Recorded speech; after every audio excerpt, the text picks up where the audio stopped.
Salut tout le monde. Aujourd'hui, je vais vous parler d'un petit quelque chose. Je viens d'aller faire des commissions. Je retourne à la maison. Donc, j'étais à la maison. On a été à l'hôtel la nuit passée. On a oublié quelque chose dans la chambre. Donc, je viens d'aller le récupérer.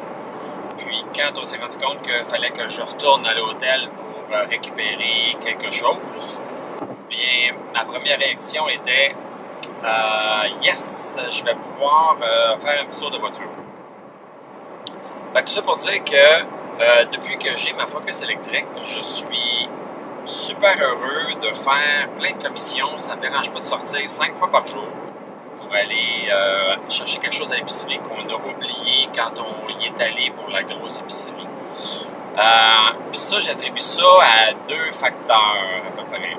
Le premier facteur, c'est le plaisir de conduire. Le plaisir de conduire, puis l'économie d'argent, finalement. Rouler électrique, ça coûte moins cher que de rouler avec une voiture à essence. Parce que les moteurs électriques sont plus efficients.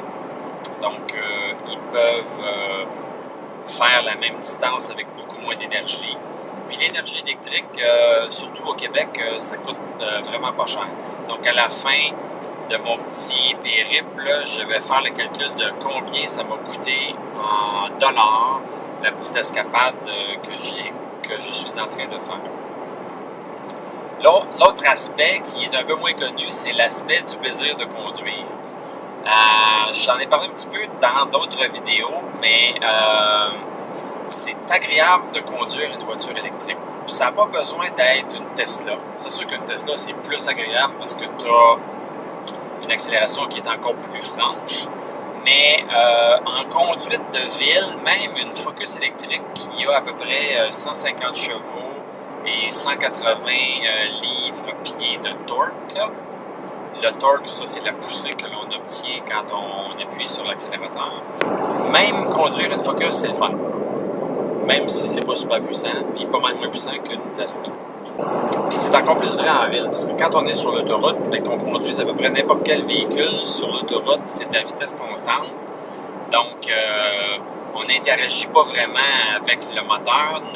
Notre pédale d'accélérateur est toujours à la même position, presque.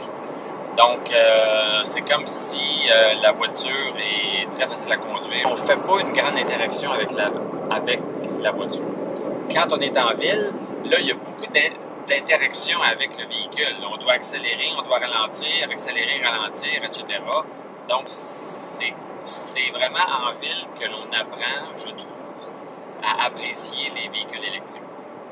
Puis, ce que j'apprécie particulièrement, c'est l'accélération instantanée. Ça ne veut pas dire que c'est une grosse accélération, mais ça veut dire que quand je commence à appuyer sur l'accélérateur, aussitôt que je commence à appuyer, tout de suite, la voiture répond de façon quasi instantanée. Puis l'autre point de ça, c'est l'accélération qui est continue. Donc, avec une voiture, le moteur à essence n'est pas capable de tourner extrêmement vite. Il peut tourner jusqu'à 6-7 000 tours, 8 000 tours, 9 000 tours dans les chars extrêmement sport. Donc, parce que le moteur à essence ne peut pas tourner super vite, ça prend plusieurs engrenages de transmission pour arriver à ce que la voiture à essence nous permette d'aller à 120 km/h, disons. Donc, ça, c'est par opposition au moteur électrique qui peut tourner jusqu'à 18 000 tours. Pour une Tesla, là, entre autres, là, sur les Tesla, le moteur électrique est capable de tourner jusqu'à 18 000 tours. Donc de 0 à 18 000 tours, ça fait en sorte que, entre autres, les Tesla et les voitures électriques en général n'ont pas besoin d'avoir de transmission. Les manufacturiers peuvent en mettre, comme sur la Porsche Taycan. Il y a une transmission à 2 vitesses, mais la plupart des voitures électriques peuvent s'en sortir avec seulement une vitesse. Ça veut dire que la transmission n'a pas besoin de changer de vitesse. Les engrenages restent toujours engagés puis il n'y a pas 2, 3 sortes ou 4 sortes d'engrenages différents. Donc, ça fait que l'accélération, elle est continue. Elle est non seulement instantanée, elle est continue. Donc, quand on met le pied dedans un peu, la voiture pousse de façon égale, continue jusqu'à ce qu'on relâche l'accélérateur. Il y a une petite retombée dans la puissance du torque à haut régime quand on arrive à 100 km/h, etc. Mais c'est cette continuité-là qui est super agréable. Donc, c'est ça. Il faut l'essayer pour vraiment comprendre. Donc, je vous suggère fortement d'aller essayer un véhicule électrique, aller chez un concessionnaire, demander pour faire un essai routier. Puis, une fois que vous allez essayer ça, je vous garantis que ceux qui aiment la conduite ne voudront presque plus conduire une voiture à essence. Donc, voilà, je suis de retour à la maison. Donc, après ma petite commission à l'hôtel, j'ai fait en fait 36,9 km.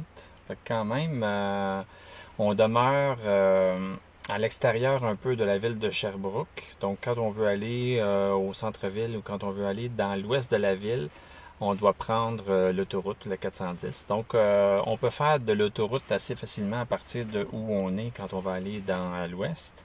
Donc, j'ai fait 37 km. Puis, ça m'a pris 8,8 kWh de courant. Donc, ici, sur le site de Hydro-Québec, à 6,08 sous le kilowattheure. Fait que 6,8 sous le kilowattheure. Fait que 6 fois 8,8, disons 60 sous. Fait que donc, ça m'aurait pris 60 sous d'électricité pour faire mon 37 km.